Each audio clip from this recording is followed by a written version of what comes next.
강남 부자들이 요즘 조용히 담고 있는 채권이 하나 있습니다. 우리가 은행에 돈을 맡기면 이자에서 세금을 떼죠. 금융소득이 많은 자산가는 최고 절반 가까이 세금으로 나갑니다. 그런데 이 상품은 매년 7%에 가까운 이자를 세금 한 푼 없이 영원으로 받아요. 심지어 이 혜택은 전 세계에서 딱 한 나라, 대한민국 투자자만 받을 수 있습니다. 대체 무슨 마법 같은 상품일까요? 오늘의 주인공은 바로 브라질 달러 국채입니다. 미리 분명히 말씀드릴게요. 이건 이 상품을 사라는 권유가 절대 아닙니다. 부자들이 왜 이걸 하는지 그 구조를 팩트로 뜯어보고 반드시 알아야 할 위험까지 다 알려드리는 거예요. 끝까지 보고 판단은 여러분이 하세요. 먼저 오해부터 풀고 갈게요. 브라질 채권이라고 다 같은 게 아닙니다. 크게 두 종류가 있어요. 하나는 브라질 돈, 헤알화로 발행된 채권이고 다른 하나는 미국 달러로 발행된 채권입니다. 이 둘은 완전히 다른 물건이에요. 헤알화 채권은 금리가 연 14%에서 15%로 어마어마하게 높습니다. 그런데 함정이 있어요. 헤알화 가치가 워낙 심하게 출렁여서 이자로 14% 벌어도 환율에서 그 이상 깨질 수 있습니다. 위험 수준이 사실상 주식이나 다름없어요. 실제로 과거에 이 헤알화 채권에 들어갔다가 환율 때문에 크게 물린 우리나라 투자자들이 많았습니다. 반면 오늘 이야기하는 달러 국채는 다릅니다. 이자도 원금도 달러로 받기 때문에 그 무서운 헤알화 환율 충격에서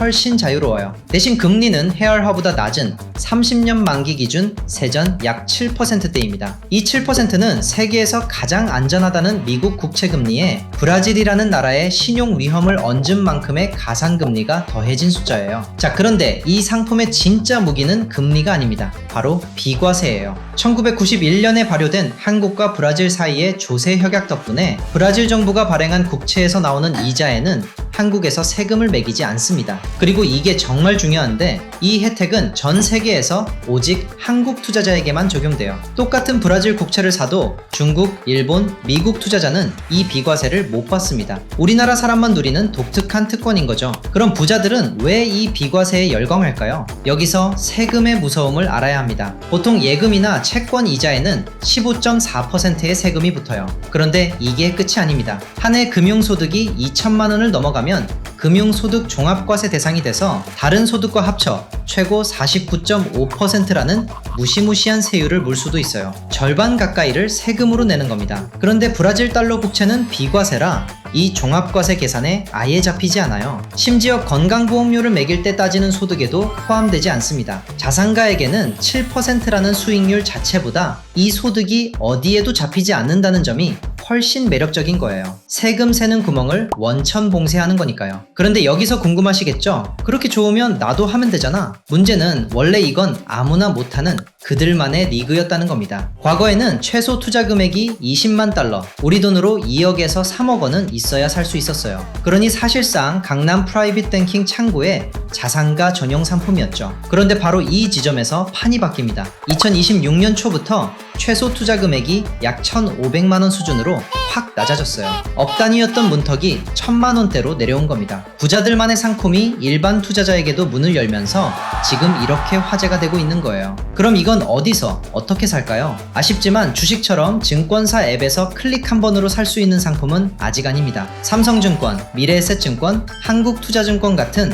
대형 증권사의 외화 채권 창구나 자산관리 상담을 통해 매수하는 게 일반적이에요. 그리고 이건 달러로 결제하는 상품이라 원화를 달러로 바꾸는 환전 과정이 필요합니다. 그래서 지금처럼 달러 환율이 높은 구간이라면 한 번에 다 바꾸지 말고 여러 번 나눠서 사는 분할 매수가 현실적이에요. 자, 여기까지 들으면 완벽해 보이죠? 하지만 세상에 공짜 점심은 없습니다. 반드시 알아야 할 위험이 4가지 있어요. 첫째, 브라질이라는 나라의 재정 위험입니다. 브라질의 국가 부채는 GDP 대비 80%를 넘어섰고 나라가 빚에 대한 이자로 쓰는 돈만 GDP의 8%가 넘어요. 국채는 결국 그 나라 정부를 믿고 빌려주는 돈인데 그 나라 살림이 흔들리면 채권도 같이 흔들립니다. 둘째, 정치 위험이에요. 브라질은 연말에 대통령 선거가 있는데 누가 되느냐에 따라 나라의 돈 쓰는 방향이 크게 바뀔 수 있습니다. 셋째, 환율 위험입니다. 달러로 이자를 받는 건 좋은데 그 달러를 다시 원화로 바꿀 때 만약 원화가 강해져 있으면 환차손, 즉 환율에서 손해를 볼 수 있어요. 넷째, 금리 위험이에요. 채권도 주식처럼 사고 파는 가격이 있습니다. 내가 산 뒤에 시장 금리가 오르면 내 채권의 가격은 오히려 떨어져요. 만기까지 들고 가면 약속된 이자를 받지만 급하게 중간에 팔아야 하면 원금 손실이 날 수 있습니다. 그것도 30년짜리 장기 채권이라면 그만큼 오래 못 낀다는 뜻이에요. 그래서 이 상품은 누구에게 맞을까요? 금융소득이 많아 세금이 아까운 자산가, 주식 비중이 높은 포트폴리오에 달러로 나오는 꾸준한 이자, 즉 인컴을 더하고 싶은 사람, 그리고 최소 몇 년, 길게는 만기까지 묻어둘 여유 자금이 있는 사람에게 어울립니다. 반대로 당장 쓸 돈이거나 원금이 조금이라도 흔들리는 걸 못 견디는 분에게는 맞지 않아요. 정리하겠습니다. 부자들이 지금 하는 건 무슨 대박 종목이 아니라 세금이 새지 않는 꾸준한 인컴을 챙기는 겁니다. 브라질 달러 국채의 핵심은 딱 두 가지예요. 한국 투자자에게만 주어지는 이자 비과세, 그리고 헤알화가 아닌 달러로 받아 환율 충격을 줄였다는 점. 하지만 그 이면에는 브라질의 재정, 대선, 환율, 금리라는 네 가지 위험이 분명히 존재합니다. 결국 부자들이 하는 진짜 기술은 남들이 모르는 비과세 구조를 이해하는 동시에 그 위험까지 냉정하게 계산해 놓는 거예요. 다시 한번 강조하지만 이건 특정 상품의 투자 권유가 아니고 모든 판단과 책임은 여러분에게 있습니다. 여러분은 이 브라질 달러 국채 매력적인 비과세 기회라고 보시나요? 아니면 위험이 더 커 보이시나요? 댓글로 생각을 들려주세요. 오늘 다룬 세금과 제도, 수치는 2026년 기준이며 세법과 시장 상황에 따라 바뀔 수 있으니 실제 투자 전에는 반드시 증권사와 최신 내용을 확인하세요. 영상이 도움이 됐다면 구독과 좋아요로 응원해주세요.